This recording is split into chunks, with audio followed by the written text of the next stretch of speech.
वंदे मातरम साथियों, सीधी सोच सीधी बात में आपका स्वागत है। सीधी सोच सीधी बात ये वह मंच है जो सिर्फ राष्ट्रहित में काम करता है। आज की तारीख में भारत में बहुत से लोग, बहुत से न्यूज़ चैनल, बहुत सी संस्थाएं, सरकार, शासन, प्रशासन और कई करोड़ों लोग भारत निर्माण में, राष्ट्र निर्माण में लगे हैं। बहुत अच्छी बात है। बहुत वर्षों के बाद ये अच्छे दिन आ रहे हैं। फिर भी सीधी सोच सीधी बात, इस मंच की विशेषता क्या है, क्या अलग है? तो साथियों, पूरे विश्व में हर समाज, हर व्यक्ति जब अपने अंतरात्मा की आवाज़ सुनता है, अपने ज़मीर को जब झंझोड़ता है, तो अंदर से एक क्षण में सही आवाज़ आती है, सही निर्णय आता है और गलत और सही का हम विश्लेषण कर सकते हैं। यह तुरंत क्षण में अपनी अंतरात्मा से जो सही आवाज़ उठती है, जो सही निर्णय आता है, जो सही बात समझती है, वही क्षण है सीधी सोच सीधी बात। उसके बाद में हम जो लिखते हैं, पढ़ते हैं, सुनते हैं, देखते हैं, समझते हैं, उसमें फिर बहुत से अलग अलग एंगल आ जाते हैं। व्यावहारिक एंगल आते हैं, गोल गोल बातें होती है, गोल गोल लिखना होता है, कुछ प्रोटोकॉल होते हैं, कुछ मर्यादाएं होती है, कुछ कंटेम्प्ट ऑफ कोर्ट जैसे नियम आते हैं, ब्ला ब्ला ब्ला ब्ला, 1 2 3 4। ये सब नियम के परे, ये सब डर के परे, जो अंदर से क्षणिक सही आवाज़ और सही निर्णय आता है, वही है सीधी सोच और सीधी बात। और हम आगे जो मुद्दा लेकर आए हैं हमारे राष्ट्र हित में, हमारे देश हित में, वो सबसे अहम मुद्दा है हमारी आज की घिसी पिटी गलत न्याय प्रणाली और न्याय व्यवस्था। ये वीडियो हम सब तभी समझ पाएंगे जब हम अपने अंतरात्मा की आवाज़ सुनेंगे, ना कि नियम और प्रोटोकॉल सुनेंगे। आइए हमारे विषय की तरफ मुड़ते हैं। सीधी सोच सीधी बात, ये मंच कैसा अलग है या इसकी विशेषता क्या है? आइए एक दो उदाहरण से समझ लेते हैं। हमारी आज की न्याय व्यवस्था हमको न्याय देती है? नहीं। आज की हमारी न्याय व्यवस्था हमको सबूत के आधार पर निर्णय देती है, जबकि न्याय व्यवस्था का उद्देश्य होना चाहिए सबके लिए त्वरित, सस्ता और सही न्याय। और एक उदाहरण से समझते हैं। सीधी सोच सीधी बात, ये मंच किस तरह अलग है? ये मंच अलग रहने में हमको ज़्यादा दिलचस्पी नहीं है साथियों, लेकिन ये इसलिए भी अलग है क्योंकि ये बहुत सीधा अंतरात्मा से तुरंत सोचता है। और ये सोच हमने दबाई है कि पिछले कई वर्षों से, इसलिए आज हिंदुस्तान में ये कियास हुआ है। और एक उदाहरण समझते हैं। 1947 में हिंदुस्तान के धर्म आधारित दो टुकड़े हुए। पाकिस्तान मुस्लिम था इसलिए पाकिस्तान हुआ, तो इट्स वेरी सिंपल। इसका मतलब बाकी रहा जो देश है, राष्ट्र है, वो हिंदू राष्ट्र, हिंदू का होना चाहिए। लेकिन वो नहीं है, वो धर्मनिरपेक्ष है। एक जगह हम बोलते हैं हमारा देश धर्मनिरपेक्ष है और दूसरी तरफ हम बोलते हैं सर्वधर्म समभाव। कितनी विडंबना है! ये दो शब्द अपने आप में विरुद्ध है। सर्वधर्म समभाव माने सभी धर्मों का, सभी धर्मों के प्रति एक समान बर्ताव, उसको बोलते हैं सर्वधर्म समभाव। सर्वधर्म समभाव माने धर्म निरपेक्षता नहीं। एक कानून हमको मुस्लिम पाकिस्तान देता है और दूसरा कानून हमको हिंदुस्तान या हिंदू राष्ट्र नहीं देता है, तो this is the most hypocritical law.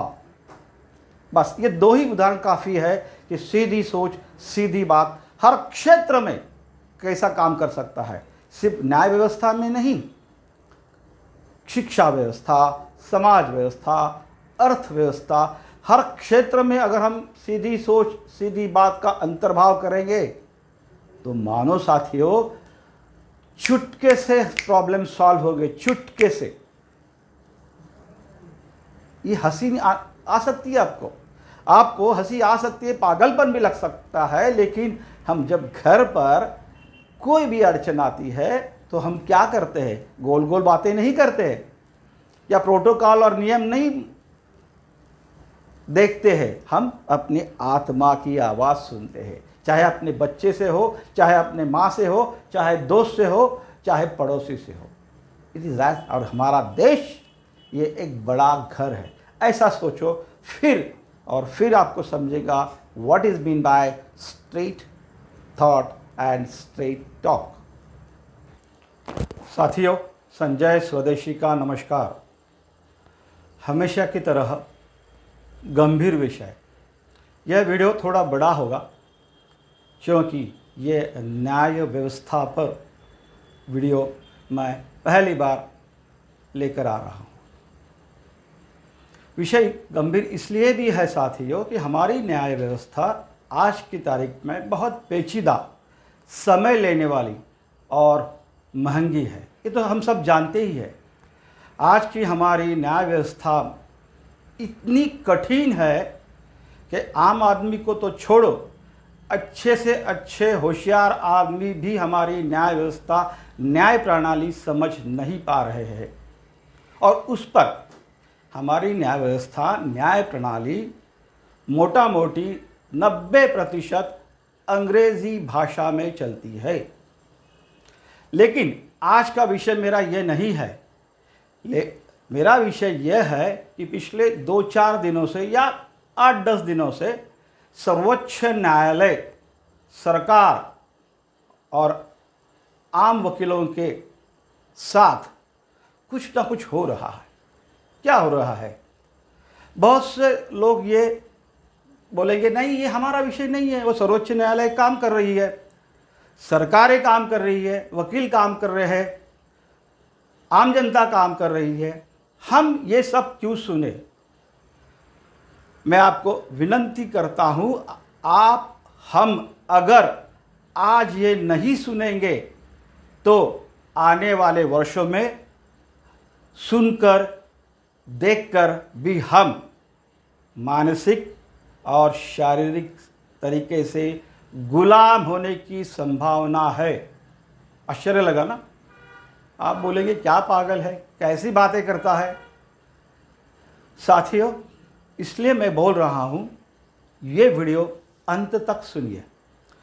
हम कहाँ थे? हम थे पिछले 10-15 दिनों में सर्वोच्च न्यायालय ने 3 निर्णय लिए हैं, बहुत अहम 3 निर्णय लिए हैं। पहला निर्णय, सर्वोच्च न्यायालय के न्यायाधीश ये कॉलेजियम सिस्टम से ही आएंगे, सरकार उसमें दखल दे नहीं सकता। हमारे कायदा मंत्री माननीय किरण रिजिजू, इन्होंने बहुत प्रयत्न किए, सरकार ने भी प्रयत्न किए, लेकिन ये पुरानी अंग्रेज आधारित कॉलेजीय सिस्टम अभी भी चालू है और सभी न्यायाधीशों को भी वही चाहिए।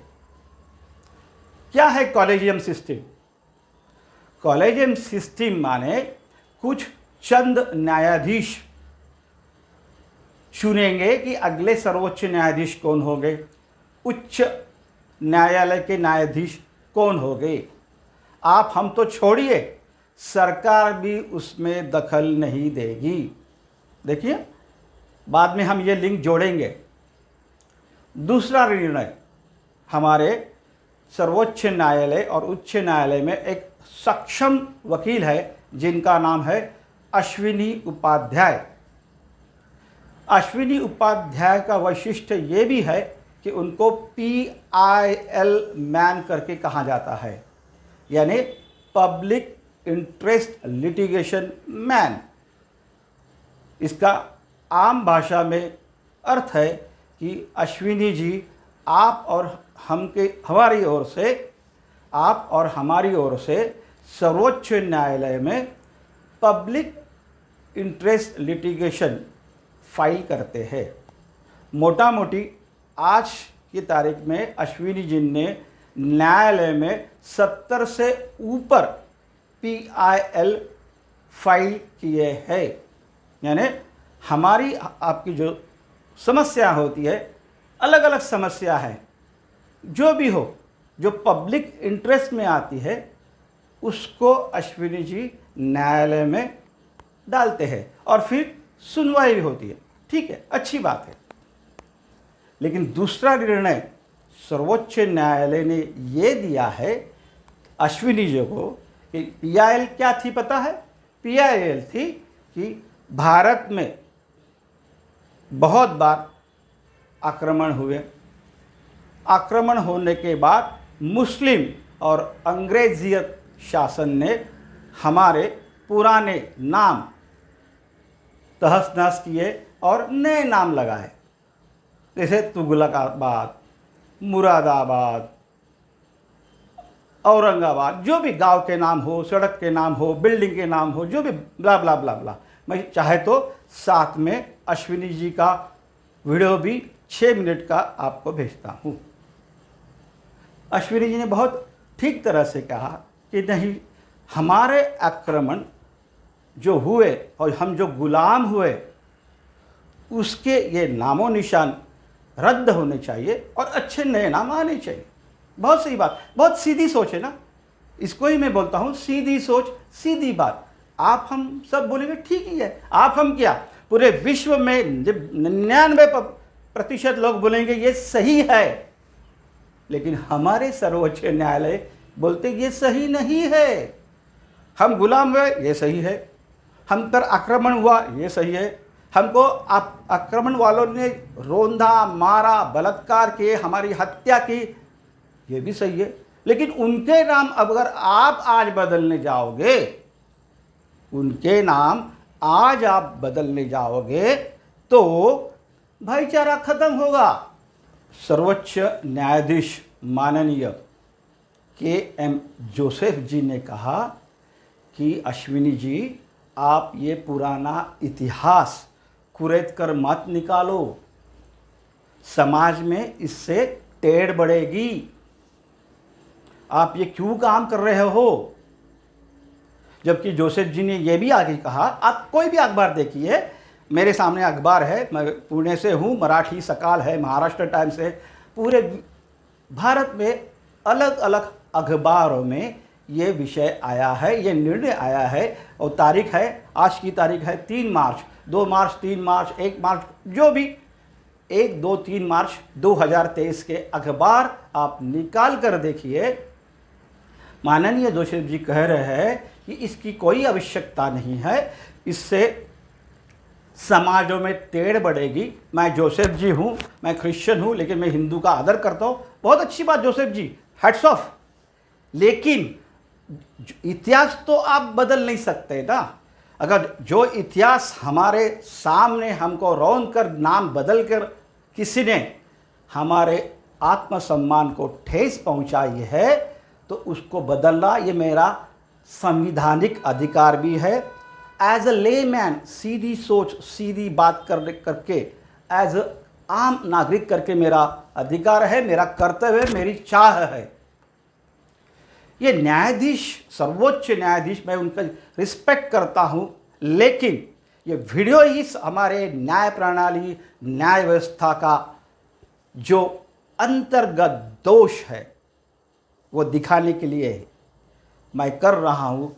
तो with respect to all my सर्वोच्च न्यायाधीश या न्यायालय, मैं कहता हूँ कि ये गलत हो रहा है। सामने अगर हम इतिहास पढ़ोगे समझेंगे और फिर भी हम उसको अनदेखा करेंगे और बोलेंगे अश्विनी जी आप गलत कर रहे हो, कोई भी नाम बदला नहीं जाएगा, तो ये सरासर गलत है, नाइंसाफ़ी है, ये हम पर अन्याय है। भारत के 110 करोड़ हिंदुओं पर ये अन्याय है और ये अन्याय करने का अधिकार आपको किसने दिया? हम जनता ने जो टैक्स हम भरते हैं उसी पर न्यायाधीशों की तनख्वाह चलती है। या यूं कहो लोकतंत्र का विधान यही है कि लोकतंत्र में जनता मालिक है और शासन प्रशासन ये उनकी सेवा देने के लिए बनाए गए हैं। तो इस नाते सर्वोच्च न्यायाधीश हो, उच्च न्यायालय के न्यायाधीश हो या आम न्यायाधीश हो, आप सब हमारे मालिक बन गए। सामने दिखती हुई सत्यता को आप ना मानोगे और आपका निकाल अंतिम। आपको कॉलेजियम चाहिए, वो अंतिम, सरकार दखल नहीं देगा। एक बहुमत के सरकार भी अभी सर्वोच्च न्यायालय सुनता नहीं है। बहुमत के सरकार का कोई भी आदेश आज सर्वोच्च न्यायालय सुनती नहीं है। तो बहुमत के सरकार के ऊपर सर्वोच्च न्यायालय, तो फिर ये with due respect to all ये राजे हो गए हमारे। आम जनता के राजे अगर सर्वोच्च न्यायालय के न्यायाधीश है और उसके ऊपर कोई कार्रवाई नहीं करेगा, जबकि सत्य वो झुठलाकर हमको चिल्ला रहा है, तो इसके ऊपर हमारे पास क्या उत्तर है? कोई उत्तर नहीं है। संविधान में ये लिखा है कि सर्वोच्च न्यायालय इज अल्टीमेट, अंतिम। ना सरकार उनको पूछ सकती है ना कोई पूछ सकता है। तो भाई मेरे, ये कहाँ का संविधान है? ये कहाँ की सिस्टम है? हम सरकार बदल सकते हैं, हम प्रशासन बदल सकते हैं, जनता चाहे तो आंदोलन कर सकती है, हर चीज़ जनता कर सकती है लोकतंत्र में। ऐसा आपने ही कहा है, क्योंकि लोकतंत्र में जनता सर्वोपरि। लेकिन न्यायाधीश और न्याय प्रणाली को कुछ नहीं कर सकते, क्योंकि वो अंतिम है।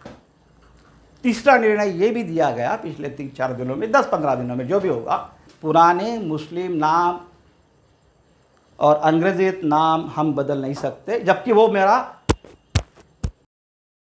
सार्वभौमिक अधिकार है। जनता के मान सम्मान की सर्वोच्च न्यायालय को कोई चिंता नहीं है। उसके कॉलेजियम सिस्टम की उसको चिंता है। इसको न्यायाधीश को महीने में कितने दिन काम करना है इसकी चिंता है। एक वर्ष में मोटा मोटी 170 से 175 दिन ये लोग काम करते हैं। आधा वर्ष ये तो आराम करते हैं और हर रोज भी मिला जुला कर 5-6 घंटे ये लोग काम करते हैं। लेकिन उनको सब अधिकार है, वो खुद को छुट्टी लेंगे, खुद का न्यायाधीश खुद चुनेंगे। जनता के 4,90,00,000, ठीक से सुनिएगा, अभी जनता के 4,90,00,000 मुकदमे प्रलंबित है पूरे भारत में सभी न्यायालयों को मिलाकर। तब सर्वोच्च न्यायालय कुछ नहीं करेगी। क्यों? अगर सर्वोच्च न्यायालय की जगह मैं होता, आम जनता होती, तो मैं बोलता आ जाओ, हमको सर्वोच्च न्यायाधीश अगर सम्मान जनता ने दिया, उच्च न्यायाधीश सम्मान जनता ने दिया है, तो हम बिल बैठकर पहले ये करेंगे 4,90,00,000 मुकदमे में कैसे जल्द से जल्द उस पर कार्रवाई हो। अगर सब न्यायाधीश अगर मन से चाहते हैं और सब वकील अगर मन से चाहेंगे ना, तो हमारी न्याय प्रणाली उत्कृष्ट कोटि की हो सकती है। कैसे? मैंने एक पुस्तक लिखी है, मेरा पुस्तक का शीर्षक ही है भारत की संपूर्ण नई न्याय व्यवस्था प्राथमिक प्रारूप। आप मेरा मेल आइडिया नीचे चलेगा, फ़ोन नंबर चलेगा, आप मुझसे संपर्क कर सकते हो और ये किताब ले सकते हो। कहने का मतलब मेरा एक है कि इस पे मैंने आम जनता जैसी सोचती है ना, सामान्य नागरिक, उसका प्रारूप इसमें लिखा है, उसकी तकलीफ़ें लिखी है और क्या होना चाहिए उपाय भी लिखा है। मैं चैलेंज के साथ कहता हूँ कि ये व्यवस्था कोई भी न्यायाधीश पढ़ेगा नहीं, क्योंकि वो आम जनता के लिए ना, उसमें उनको बहुत काम करना है। और पढ़ भी दिया तो मुझे बोलेंगे you done a contempt of court, माने मैंने न्यायालय का अपमान किया है। ये क्या अपमान होता है? सामान्य जनता को आप परेशान करोगे, 4,90,00,000 मुकदमे प्रलंबित है, उसको न्याय नहीं मिलेगा, कई वर्षों तक मुकदमा चलेगा, ब्ला ब्ला। तो सामान्य जनता का कोई मान अपमान नहीं, जबकि सामान्य जनता के टैक्स भरे हुए पैसे से सबको तनख्वाह जा रही है, तो उसको तो कोई मान सम्मान नहीं, उसकी अंतरात्मा नहीं, उसको कुछ डिमांड नहीं है। न्यायालय में अगर सबसे अंतिम कौन होगा ना आज की तारीख पे, तो आप और हम हैं। फिर वकील बाप है, आई am sorry to say like, फिर वकील आपसे ऊपर है, न्यायालय उससे ऊपर है, सर्वोच्च न्यायालय तो राजा ही है। अब तो वहाँ तक पहुँचेगा भी नहीं, क्योंकि वहाँ पर एक सिस्टम ऐसी है ना साथियों, वहाँ पर सिस्टम ऐसी कि कुछ गिने चुने वकील और गिनी चुनी समस्याएं और गिने चुने लोग ही वहाँ बोल सकते हैं, क्योंकि बहुत बहुत महंगी है। क्यों ऐसा हो रहा है? आइए हम तीसरा निर्णय भी सुनेंगे सर्वोच्च न्यायालय का, पिछले 10-15 दिनों में जो आया, मेरे ख्याल से 2 दिन में ही आया होगा। सर्वोच्च न्यायालय के न्यायाधीश चंद्रचूड़ जी, मेरे हाथ में मैं अखबार लेता हूँ, सर्वोच्च न्यायालय के न्यायाधीश धनंजय चंद्रचूड़ जी कह रहे हैं, उनके सामने एक वकील है विकास सिंह जी, उनको वो कह रहे हैं कि get out from my court. गुस्सा हो रहे हैं धनंजय चंद्रचूड़ जी, माननीय धनंजय चंद्रचूड़ जी गुस्सा हो रहे हैं, विकास सिंह को बोल रहे हैं गेट आउट माई कोर्ट, आप मुझ पर जबरदस्ती नहीं कर सकते, आप मुझे धमकी नहीं दे सकते। ठीक है, मैं धनंजय चंद्रचूड़ जी का मान रखता हूँ, लेकिन ये नौबत क्यों आई है? अब सभी न्यायाधीश अगर अपने अंतरात्मा में झांकेंगे ना, अपने ज़मीर को पहचानेंगे ना, तब पहले खुद सोचेंगे कि ये नौबत क्यों आई है, या मेरी ओर से इतना समय लग गया है, या मैंने काम नहीं किया, क्या किया? सामने वाला वकील इतना बड़ा स्टेटमेंट क्यों देता है? ठीक है, उसने धमकी दी होगी, फिर सॉरी बोला होगा, धनंजय चंद्रचूड़ जी ने उनको न्यायालय के बाहर निकाला, वो एक प्रासंगिक है। कहने का मतलब है अगर मैं आप ये करते तो क्या होता था? Direct jail.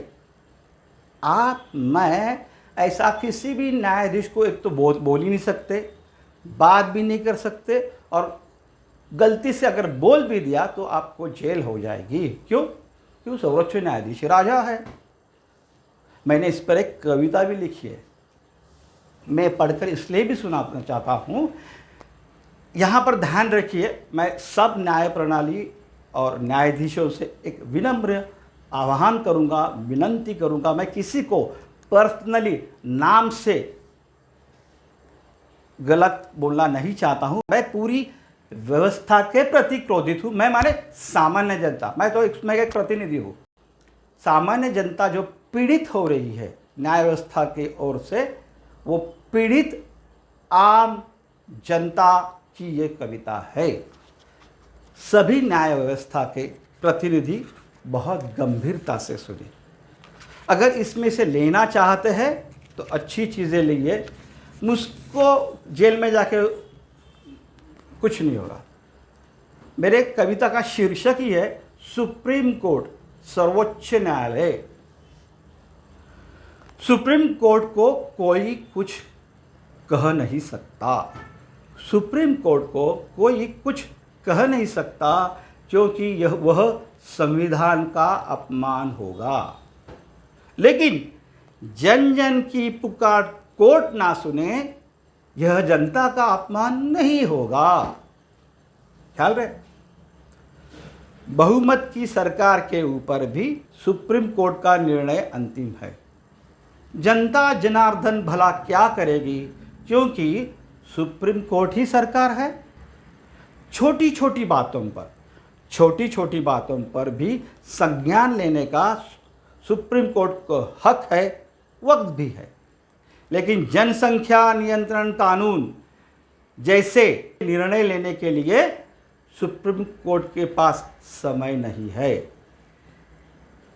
भारत एकमात्र देश है, भारत एकमात्र देश है जहां बहुसंख्यक हिंदुओं पर हमले होते हैं, जबकि विश्व में अल्पसंख्यक लोग असुरक्षित रहते हैं।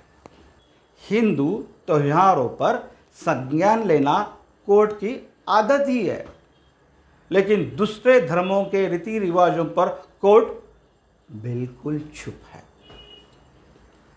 हिंदू संस्कृति भारत में नहीं तो कहाँ बचेगी? भाई मेरे, सीधी सोच, सीधी बात, सीधा सोचो ना यार, क्यों इतना गोल गोल सोचते हैं हम लोग? भाई मेरे, हिंदू संस्कृति भारत में नहीं तो कहाँ बचेगी? इस बात पर किसी को कोई गम नहीं, किसी को कोई गम नहीं है। लेकिन हिंदू धर्म की मान्यता और सभ्यता टूटे, इस पर कोर्ट को भी कोई आपत्ति नहीं। बहुत गलत। धर्म निरपेक्षता की आड़ में, धर्म निरपेक्षता की आड़ में बाकी धर्म बढ़ते गए। धर्म, बहुत गंभीर बात बोल रहा हूँ, धर्म निरपेक्षता की आड़ में बाकी धर्म बढ़ते गए और फिर भी धर्मांध हमें कहकर कोर्ट फटकारते रहे। माफ करना दोस्तों, लोकतंत्र में भी कोर्ट को बोलना गलत है। देखो कितनी विडंबना है, कितनी विडंबना है।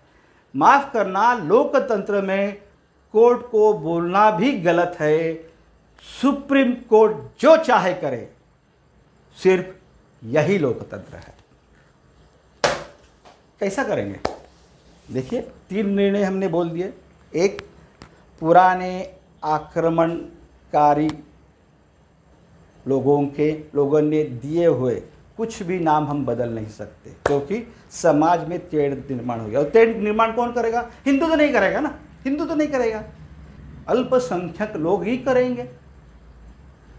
कश्मीर फाइल में एक बहुत अच्छा वाक्य, कश्मीर फाइल सिनेमा आप देखिए, दोबारा देखिए, उसमें एक वाक्य ये था कि भैया, भाई साहब, आपने शासन बदला है, लेकिन इकोसिस्टम तो हमारी है ना। अगर मैं ये दावा करूं या आरोप लगाऊं कि संपूर्ण भारत में इकोसिस्टम एक अल्पसंख्यक समुदाय ने डाली हुई है और उसको सब फॉलो करते हैं नीचे से ऊपर तक,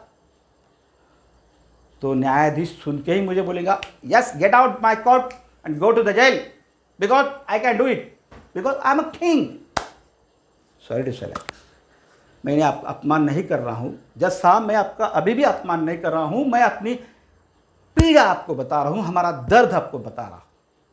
देखिए, आपके मन तक हमारी पीड़ा जाती हो, हमारा दर्द जाता हो, तो प्लीज़ और प्लीज़ मेरी विनती होगी, बहुत बहुत गंभीरता से सोचें। क्या सोचें? बहुत आसान है। बहुमत का सरकार हम क्या करेंगे? वोट देंगे, दोबारा वोट देंगे, हमारी सरकार लाएंगे और टैक्स भरेंगे। इतना ही तो आम जनता तो इतना ही कर सकती है। लेकिन आज की तारीख में हमने ये देख लिया, बहुमत की सरकार का भी आप सुनते नहीं है और टैक्स का पैसे के तनख्वाह चल रही है, आपके ऐशो आराम चल रहे हैं, तो भी सामान्य जनता क्या करेगी? सड़क पर आकर आंदोलन करेगी?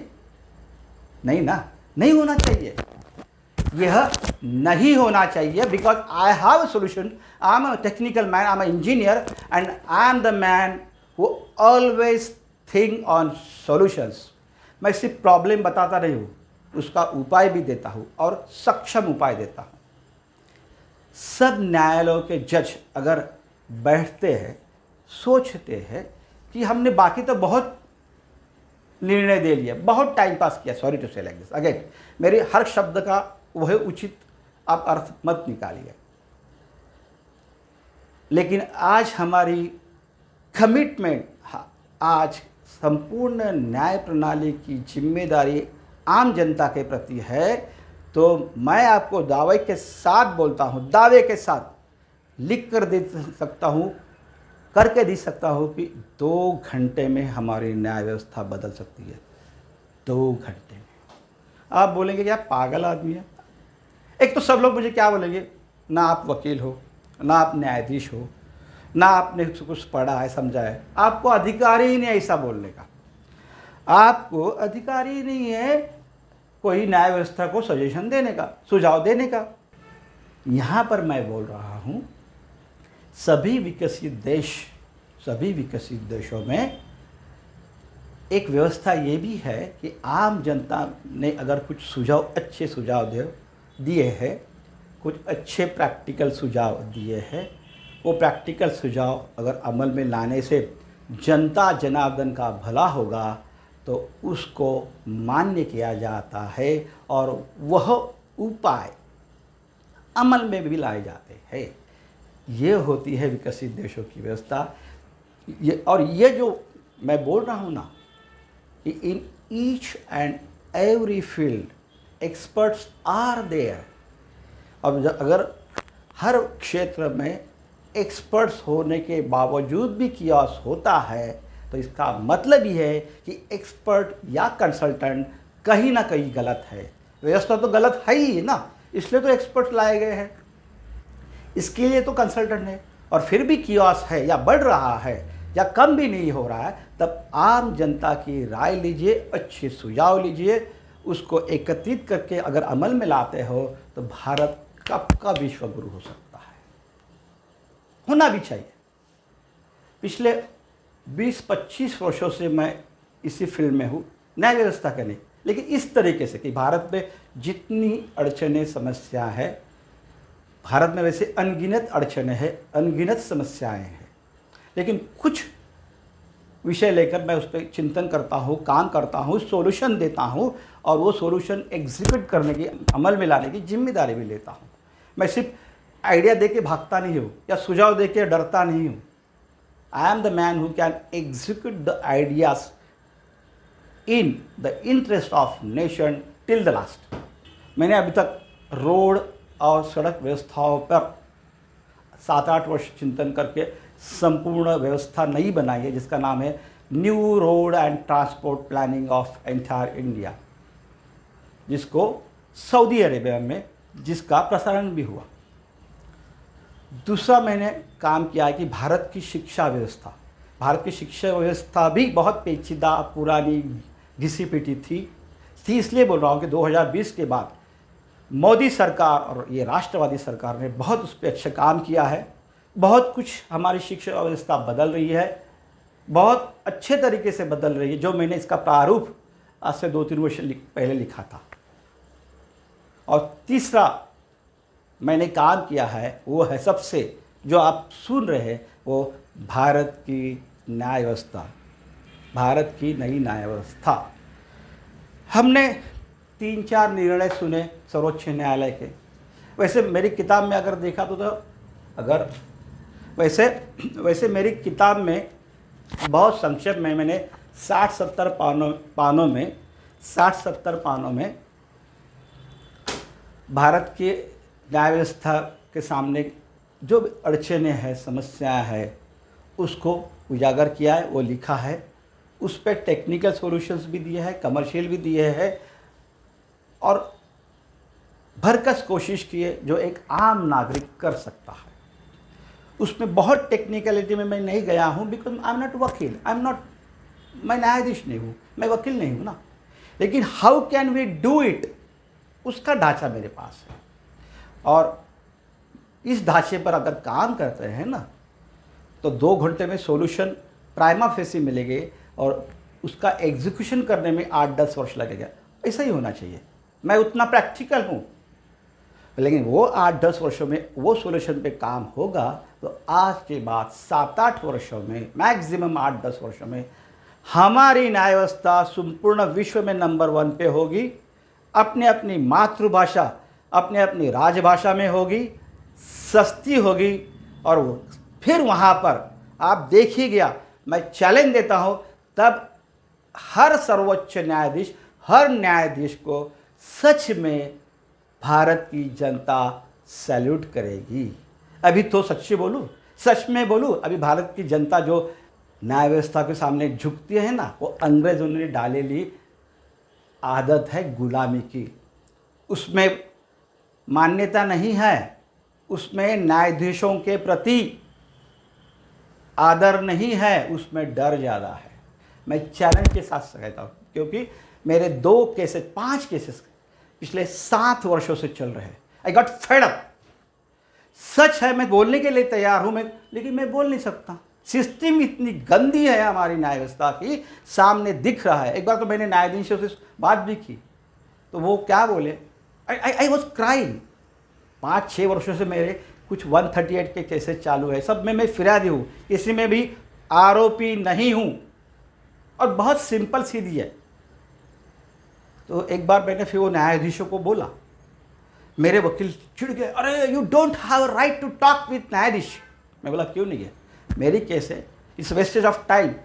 आप लिखिए, आप सुनिए, आप पढ़िए या समझिए, जो भी है। मैंने न्यायाधीशों को यह कहा कि सर, वैसा मैं माय लॉर्ड नहीं कहूँगा, वो मेरे भगवान नहीं है। अंग्रेज़ों ने जो गलत व्यवस्था डाली है उसके खिलाफ हूँ मैं। मेरा भगवान एक ही है, ईश्वर। ये न्यायाधीश है, और असल में बोलूँ तो ये कायदा मंत्री है, न्यायालय ये कायदालय है। ऐसा मैं इसलिए भी बोल रहा हूँ क्योंकि आज की तारीख में सिस्टम ऐसी है कि किसी को भी न्याय नहीं मिलता, हर एक को निर्णय मिलता है। आज की कायदा प्रणाली में सबूत के आधार पर निर्णय मिलता है, न्याय नहीं। तो मैं कायदाधीश यानी न्यायाधीश से मैंने ये बोला कि आप क्यों आपका समय जाया कर रहे हो, मैं क्यों हमारा समय जाया कर रहा हूँ। आप देख रहे हो कि सब झूठा चल रहा है। मैंने गीता पर हाथ रख कर कसम खाई है, मैं सच बोलूँगा, और सच बोलने के बाद अगर आप मुझे झूठा बोल रहे हो तो मुझे नहीं चाहिए ये 138। तब वो न्यायाधीश अच्छे थे, वो बोले सर, मानना होगा, वो भी न्यायाधीशों को, इससे भी अच्छे न्यायाधीश आज की तारीख में भी हमारी न्याय व्यवस्था में है। उन्होंने कहा सर, आपने जब पहले 4 दिन में ही हमको समझता है कि कौन सच और कौन झूठ है, लेकिन क्या करें, सिस्टम वही है, मुझे फॉलो करना होगा। और कहा कि इनको पानी दो, बिठाओ, और जब इनको ठीक लगे तब उनकी साक्ष्य लो। वो न्यायाधीश के देह बोली से, बॉडी लैंग्वेज से और चेहरे से पता चल रहा था कि ही नोज कि आई एम राइट। फिर भी वो न्याय नहीं दे सकते। इतनी गलत हमारी न्याय व्यवस्था है। मैं कह रहा था कि 2 घंटे में अगर 2 घंटे के लिए सब लोग बैठते हैं, और उदाहरण के लिए जस्ट सेक ऑफ डिस्कशन, वो क्या पहले फॉल्ट निकालेंगे, ऐसा दोष क्या दोष है बाबा, हमको न्यायालय कम पड़ रहे हैं, एक्सेप्ट कितने चाहिए, पूरे भारत में 4,90,00,000 मुकदमे अगले 5 वर्षों में ख़त्म करने के लिए हमको 10,000 न्यायालयों की आवश्यकता है। सेक ऑफ डिस्कशन, हमको एडिशनल 20,000 न्यायाधीश चाहिए, हमको इतनी बिल्डिंगें चाहिए, हमको ये चाहिए। एक्सपर्ट ऐसा ही होगा ना। This I am talking administration. मेरी किताब में भी मैंने लिखा है कि there will be 2 types, one is administration and one is technical. तो क्यों सरकार नहीं करेगी? माय डियर फ्रेंड, आज की सरकार 2 वर्ष में 800 करोड़ का नया संसद भवन बना सकती है। आज की सरकार पिछले 8 वर्षों में सिर्फ रोड व्यवस्था, देखिए बहुत गंभीर बात है, 2014 से लेकर 2022 तक 8 वर्षों में मोदी सरकार, आज की सरकार इसलिए मोदी सरकार ने 8 वर्षों में एक ही मंत्री, एक ही डिपार्टमेंट, माननीय गडकरी जी के डिपार्टमेंट पर तकरीबन 11 लाख करोड़ खर्च किया है। आज 8 वर्षों में एक मंत्री इसी व्यवस्था से 11 लाख करोड़ के रास्ते तैयार कर सकता है, जिसका हम एंजॉय कर रहे हैं। न्यायाधीश आप भी एंजॉय कर रहे हो। तो वो सरकार 10,000 न्यायालय, 20,000 न्यायाधीश, क्या होगा 2-5 हज़ार बिल्डिंग से 10,000 गाड़ी, जो भी चाहिए, just you leave, you just right it, you make a list.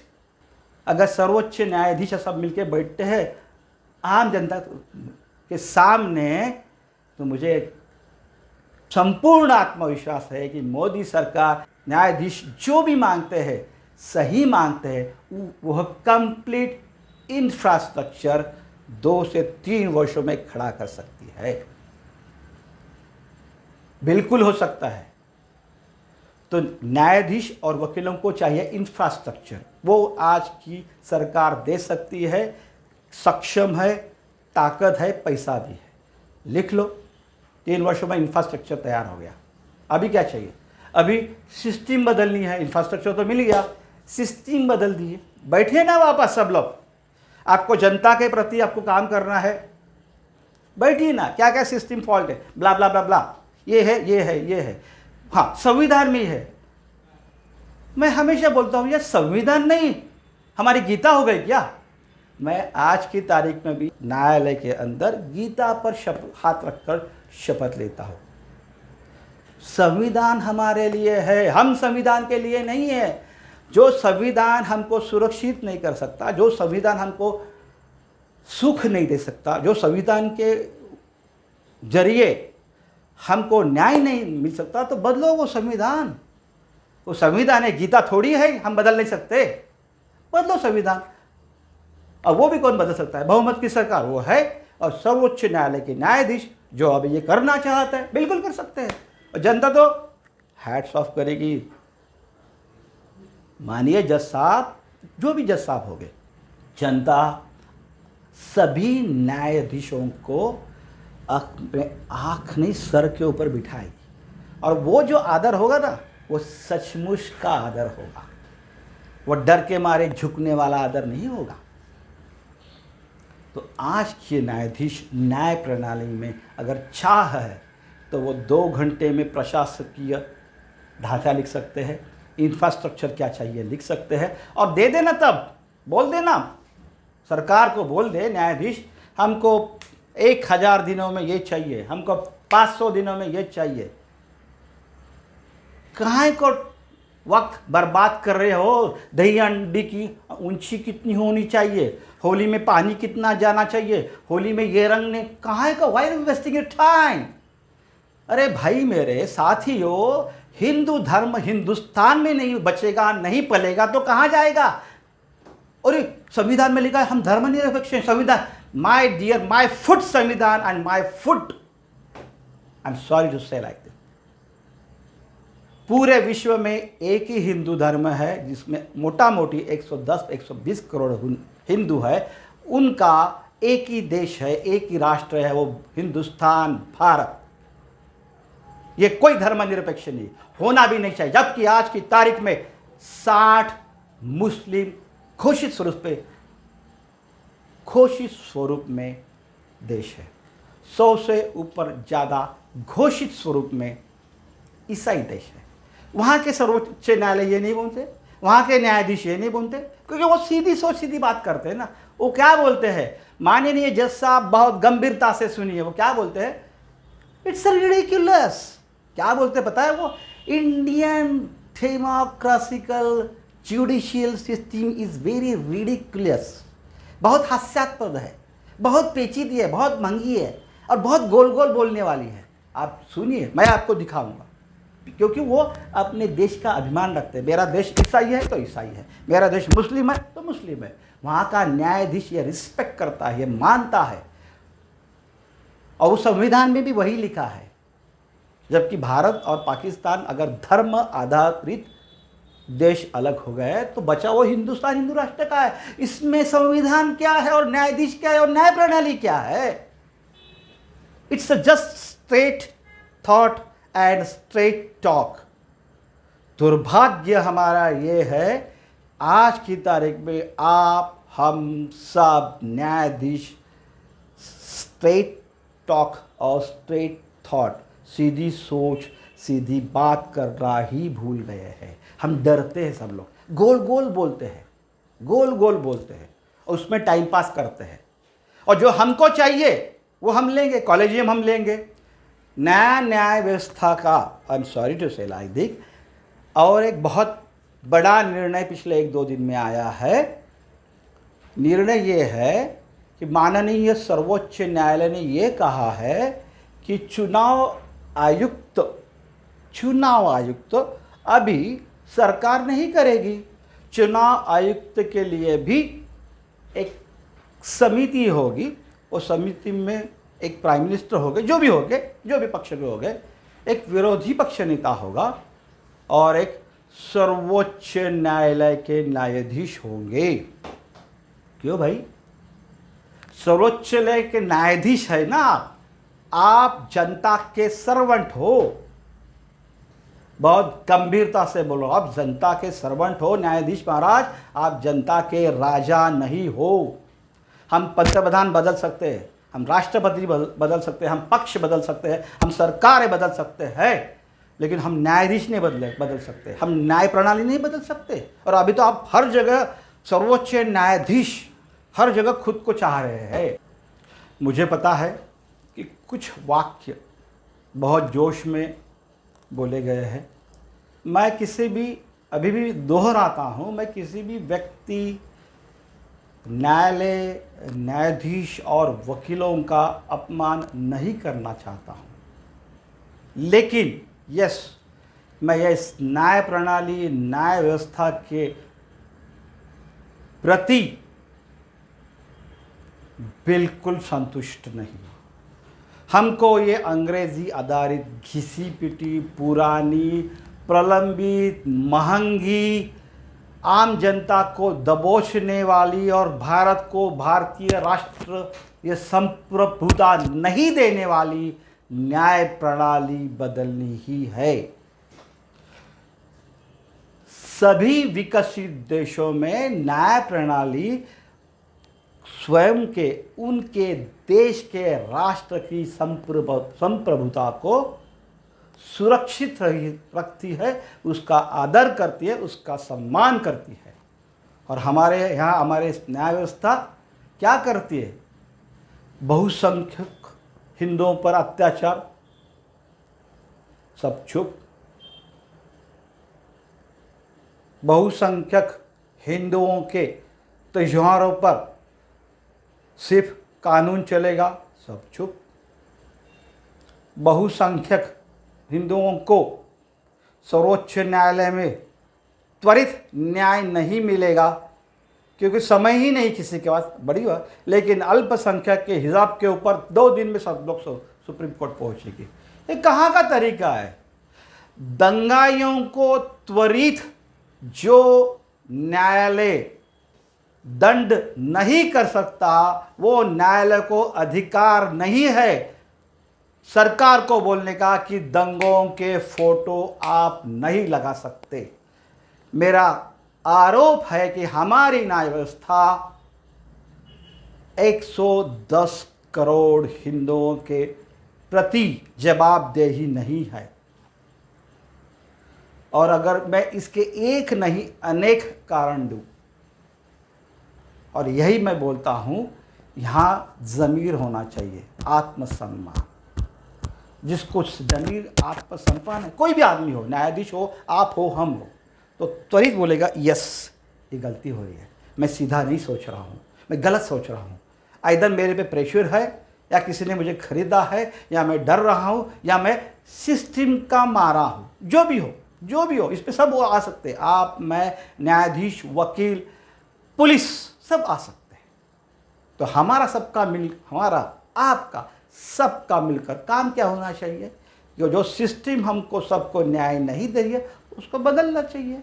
उसको बदलने वाले लोग हमारे पास है, वो ऐसा नहीं सोचते हैं, तो उन्होंने सोचना चाहिए। It is as simple as that. हर चीज़ हमको पारदर्शक चाहिए। ये न्यायालय ने लिखा है, मैंने नहीं। सभी अखबार में, मैं अखबार भी देखा हूँ, आप भी देखिए, इस पर दिखेगा नहीं। सभी न्यायाधीश कहते हैं कि हमको हर चीज़ में पारदर्शकता चाहिए। Heads up. हमको न्यायाधीश चुनने में, सर्वोच्च न्यायालय के न्यायाधीश चुनने में भी पारदर्शकता चाहिए। कॉलेजियम सिस्टम नहीं चाहिए। फिर क्यों? ये कहाँ का नहीं है? खुद के लिए अलग न्याय और दूसरे के लिए अलग। हमको सभी न्यायाधीश वर्षों में 300 दिन काम करने वाले चाहिए, and that is in 2 shifts. हम सबको न्यायाधीशों को कारें जल्दी चाहिए, 3 शिफ्ट काम करो, कपड़े जल्दी चाहिए, 3 शिफ्ट काम करो, ये चाहिए, घर चाहिए, फलाना चाहिए, जल्दी जल्दी काम करो, सब लोग प्रोडक्शन चाहिए।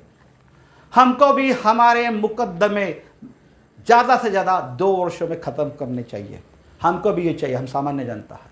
तब आप क्या बोलोगे? तब न्यायाधीश बोलेंगे इस पागल आदमी है, अरे वो प्रोडक्ट है, वो वस्तु है ना, वो बन सकती है, ये व्यवस्था है, ये न्याय देने की बात है, ये कैसे ऐसा होगा? माय डियर फ्रेंड, अब जनता जागरूक हुई है, जनता इतनी मूर्ख नहीं है जितना अभी आप लोग समझते हो। क्यों? बाकी सिस्टम तो इम्प्रूव हो ही ना, कंप्यूटर की सिस्टम लो, सर्विस सिस्टम लो, प्रोडक्ट लो, आपके नेट की सिस्टम लो। आपका नेट अगर आधा घंटा बंद पड़ गया तो आप बोलते हैं कौन है उधर? सिस्टम, वो तो प्रोडक्ट नहीं है ना, वो तो सर्विस ही है ना। फिर न्याय व्यवस्था भी सर्विस है हमारे लिए, हमने उसके लिए पैसा दिया है, हमने उसके लिए सरकार चुनकर भेजी है। फिर 4,90,00,000 मुकदमे अगर प्रलंबित है तो इसके लिए एक ही जिम्मेदार है, वो है न्याय प्रणाली, न्याय व्यवस्था, न्यायाधीश और वकील। ठंडे दिमाग से सोचिए, खुद के लिए अलग कानून, खुद के लिए अलग न्याय और सामान्य जनता के लिए अलग न्याय अब नहीं चलेगा। यह हिंदू राष्ट्र था, हिंदू राष्ट्र है, हिंदू राष्ट्र रहेगा। यहाँ पर जो हिंदुओं की बात करेगा वही टिकेगा, गलत नहीं। हाँ, हम सर्वधर्म समभाव मानते हैं, देखिए हम सर्वधर्म समभाव मानते हैं, लेकिन हम धर्मनिरपेक्ष नहीं है। वी आर प्राउड कि हमारे पूर्वजों ने तलवार की डर से सलवार नहीं पहनी है। We are proud of that. और हमारा जो प्राउड हिस्ट्री है, हमारी जो वीर इतिहास है, उसको बोलना यह भी हमारी शान है। उसमें आप भी आ गए, परम पूज्य न्यायाधीश महाराज, आप भी उसी में आ गए, क्योंकि आप प्रथम एक हिंदू नागरिक हो, एक भारतीय नागरिक हो और बाद में न्यायाधीश हो। बहुत गंभीरता से बोल रहा हूं मैं वापस बोल रहा हूं कि मैं एक आम नागरिक की जो भावना है वो जता रहा हूं। हाँ, आज की न्याय व्यवस्था में डर के मारे 99% नागरिक ना ये बोल पाएंगे, ना ये लिख पाएंगे, ना आपके सामने आएंगे। लेकिन साथ साथ मैं आपको किसी को डरा नहीं रहा हूँ, ना मैं आपको डरा रहा हूँ, ना धमका रहा हूँ। मैं जो ये बहुत बहुत पेचीदा प्रॉब्लम तैयार हुआ है, उस पर 100% सोल्यूशन भी लेकर आ रहा हूँ। And that too again 2 types, infrastructure जो हमारे हाथ में है, सरकार के हाथ में है, और आपको देना भी चाहते हैं। लेकिन जो टेक्निकलिटी है, जो तकनीकी है, वो न्यायाधीश महाराज आपको, वकीलों को मिलकर नई न्याय व्यवस्था संपूर्ण स्वरूप से लिखनी चाहिए, बोलनी चाहिए, थॉट प्रोसेस देना चाहिए और एक एजेंडा लेके चलना चाहिए। क्या है, what is the production, what is the service? ऐसे ही बोलते हैं ना हम, अगले 2 महीने में ये करेंगे, अगले 2 महीने में ये बनाएंगे, अगले 4 महीने में ये सर्विस देंगे, अगर हमारे पास बंगला होगा हम बंगला बनाएंगे। ऐसा ही होगा ना, 70 में ऐसा ही होता है, होना भी चाहिए। आपके न्यायाधीश महाराज आपके घर में भी ये है ना, तो आप सब मिलके वो क्यों नहीं बोलते हो, चलो अगले 5 वर्षों में ये करेंगे, जनता के ये न्यायालय में न्यायाधीश होगा, ये कानून होगा, ये पुराने कानून तोड़ देंगे, नए लिख लेंगे, वो हिसाब से नई कानून पद्धति अपनाएंगे, वैसे लॉ कॉलेज बनाएंगे। सब हो सकता है, क्योंकि किसने ये न्याय प्रणाली बनाई है ना, उसने ऐसा नहीं सोचा ऐसा नहीं होगा, संविधान नहीं होगा, ऐसा नहीं कर सकते। किसी ने ये न्याय प्रणाली बनाई है ना, वो अंग्रेज लोग थे, वो हमको गुलाम रखना चाहते थे, 400 वर्ष गुलाम रखना चाहते थे, आपको भी पता होगा। 400 वर्ष गुलाम बनाना चाहते थे वो अंग्रेजों ने। न्याय व्यवस्था लिखते वक्त ये नहीं सोचा कि अंग्रेजी में किसी को नहीं समझेगी, इनको न्याय ने, वो उन्होंने ऐसी न्याय व्यवस्था बनाई जिसमें आम जनता पिसी जाए, क्योंकि वो अंतिम स्वरूप तक राजा रहना चाहते थे। और हमारे न्यायाधीश, न्याय प्रणाली और वकीलों ने दुर्भाग्यवश थोड़े मोटे बदल करके उसी को अपनाई। देखिए ना, आज की तारीख में भी इतने कड़ी गर्मी में हम सब वकील लोग काला कोट ये पहनते हैं। क्या है? It's very simple. पूरे देश में लोग हम पे हंसते हैं, मानो मेरी बात। आप घूमे हैं, मैं भी घूमा हूं। बोलते हैं ये क्या लोग हैं यार, अपने एक सादा काला कोट ने बदल पाए जितनी गर्मी में, जबकि सभी न्यायालय ऐसी नहीं है, बहुत भीड़ होती है, ये सबको पता है। Just change it. 80% न्यायालय और न्यायाधीश खुश हो जाएंगे, वकील खुश हो जाएंगे, यार जान बची। इतनी सिंपल चीज अगर न्याय व्यवस्था हमारी कर नहीं पाती है तो मैं ये न्याय व्यवस्था को क्यों सम्मान दूं? इस न्याय प्रणाली का सम्मान मैं माने हम आप जनता क्यों करें? सम्मान चाहते हो तो वैसा बर्ताव करो। प्रखर राष्ट्रवाद क्या होता है? परसों एक न्यायाधीश ने तो ये भी किया, राष्ट्रवाद क्यों ला रहे हो? क्यों भाई? अमेरिका राष्ट्रवादी है, जर्मन राष्ट्रवादी है, जापान राष्ट्रवादी है। हर विकसित देश राष्ट्रवादी पहले हुआ फिर विकसित हुआ। बिना राष्ट्रवाद के विकास हो ही नहीं सकता। I can challenge you a number of times. भैया अपने भी तो गरिमा में सोचिए ना, अपने भी गरिमा सोचिए, अपने भी उलझन सोचिए, गंभीरता से सोचिए। कहने को बहुत कुछ है। ये तो पिछले आधा घंटे में मैंने थोड़ा बहुत कहा, मुझे क्षमा करें ऐसा तो नहीं मैं बोलूँगा। क्यों? कि ये सबके पीड़ा थी। हाँ, इतना ज़रूर कहूँगा कि अभी भी मेरी सबसे आग्रहपूर्वक विनती है कि just think simple, do simple, straight thought, straight talk. सीधा सोचो, सीधा बोलो, सीधा बर्ताव करो, सब चीज़ें आसान है। न्याय व्यवस्था बदलना भी इतना ही आसान है। Just do it.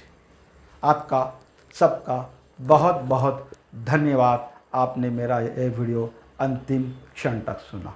जय हिंद, जय श्री राम। साथियों, मैं आपको आह्वान करता हूँ कि आइए हम सब एक दूसरे का हाथ बांटते हुए एक दूसरे के साथ जुड़े। सीधी सोच, सीधी बात,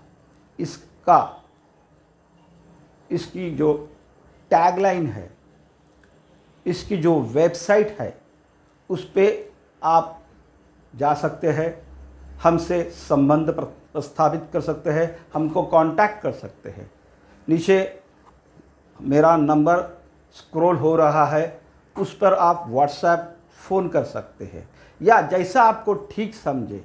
लेकिन हमारा उद्देश्य एक ही होगा कि आने वाले वर्षों में हिंदुस्तान सही ढंग से, सही नियम से चले, ना कि पुराने गलत नियम से। अगर पुराने कुछ कानून कायदे अच्छे हैं तो हम उसको फॉलो करेंगे, लेकिन सीधी सोच, सीधी बात, इस मंच का उद्देश्य ये है कि सब मिलकर हिंदुस्तान को अपने बलबूते पर अनंत काल के लिए, चिरंतन काल के लिए, मैं बोलता हूँ, आने वाले पीढ़ियों के समृद्धि के लिए हिंदू राष्ट्र को खड़ा करेंगे।